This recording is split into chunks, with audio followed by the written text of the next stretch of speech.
কিছুদিন আগে আমার বক্তব্যে আমি নতুন প্রজন্মের কাছে আহ্বান জানিয়েছিলাম, যারা নতুন প্রজন্ম, দেশের নতুন প্রজন্মের ভোটার যারা, তাদেরকে আমি আহ্বান জানিয়েছিলাম যে সামনে সময় তোমাদেরকে তোমাদের অধিকার আদায় করে নিতে হবে। আজ আমি তাদের কাছে প্রশ্ন করতে চাই। আমাকে একজন বলেছিল, আপনি বারে বারে নতুন প্রজন্মের কথা বলছেন কেন? আমি বলেছিলাম, আমাদের যারা পূর্বপুরুষ ছিলেন, আমার বাবা বা তার সময়কার যারা ছিলেন, তারা যুদ্ধ করে এই দেশ স্বাধীন করেছিলেন, আমাদেরকে একটি স্বাধীনতা দিয়ে গেছেন, সার্বভৌমত্ব, স্বাধীন দেশ দিয়ে গেছেন।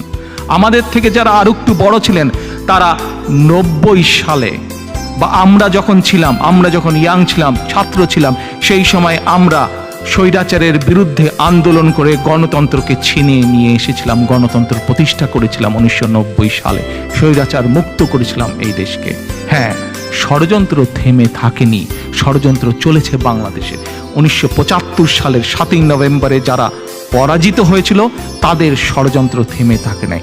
তাদের ষড়যন্ত্র 21শে আগস্ট হয়েছে, তাদের ষড়যন্ত্র 21শে আগস্টের 1/11 হয়েছে, এবং 1/11-এর অংশ হিসাবে 21শে আগস্ট তারা ঘটনা ঘটিয়েছিল, এবং তাদের ষড়যন্ত্র এখনো বিদ্যমান। এই ষড়যন্ত্র যেহেতু বিদ্যমান, কাজেই আমাদেরকে এই ষড়যন্ত্র রুখতে হবে।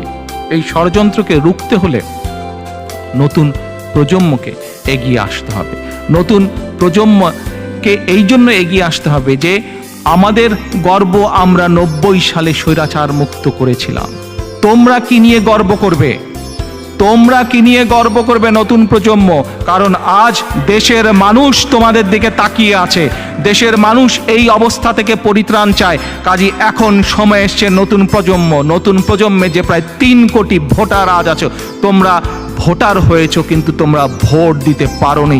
এই যন্ত্রণা বা এই জ্বালা বা এই অসম্মান নিয়ে কি তোমরা টিকে থাকবে? নিশ্চয়ই তোমরা থাকতে পারো না, তোমাদেরকে এর থেকে বেরিয়ে আসতে হবে। কাজেই নতুন প্রজন্মের কাছে আমার আহ্বান, তোমরা এগিয়ে আসো।